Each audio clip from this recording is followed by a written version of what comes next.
halkan waa xirada tababarka ciidamada ee General Gorod waxaana gacanta ku haysay dawladda Imaaraadka Carabta tan iyo markii uu xumaaday xiriirka labada dawladood waxaa maanta si rasmi ah xaruntan ciidankii lagu tababarayay iyo sidoo kale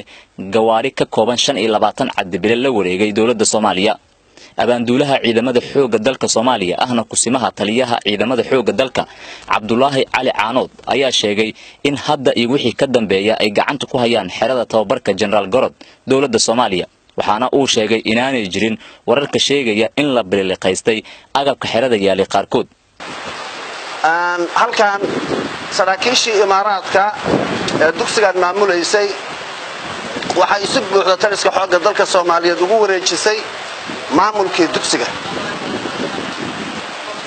waxaan la wareegnay dhammaan wixii dhismo ahaa oo dugsigu lahaa waa la wareegnay waxay kala aan la wareegnay qayb gaadiid ah oo ay noogu deeqeen oo ay nagu wareejiyeen gaadiidka halkaas ka muuqda oo isugu jira mid xamuula iyo mid sheega Soomaaliya cabdibilaha u taqaano iyo ambalaasyo dhammaantood saraakiishii Imaaraadka ay baa nagu wareejisay waxayna ku wareejiyeen taliska xoogga dalka Soomaaliyeed waxaana iska leh ciidanka degan dugsiga General Gordon oo hadda loo bixiyay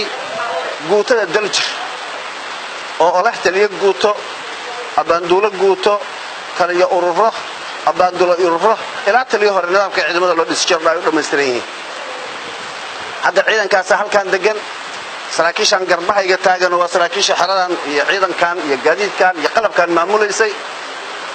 intii ay ayagu saraakiisha Imaaraadka ay ka baxaan sidii hore ay ahayd iyo si ka sii qurux badan yaa gacanta loogu hayay qalabka iyo dhismaha waana nadiif oo dacaayad fara badan oo hadda soo baxay oo leeyahay warbaahintaas sii deysay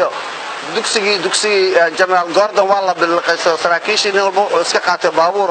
askartii baabuur buqaato waa la kartay waxaas waa dacaayad iyo afmiishaarnimo iyo waxaan waxba ka jirin taliyaha oo sidoo kale ku dhaxlugeeyay xirada ayaa tagay qaybaha kala duwan oo ay ka kooban tahay waxaana askarta uu kula dardaarmay inay dalkooda ilaashadaan isla markaasna ay heli doonaan xuquuqdooda asaasiga ah Munasar Maxamed Cabdi Universal TV Muqdisho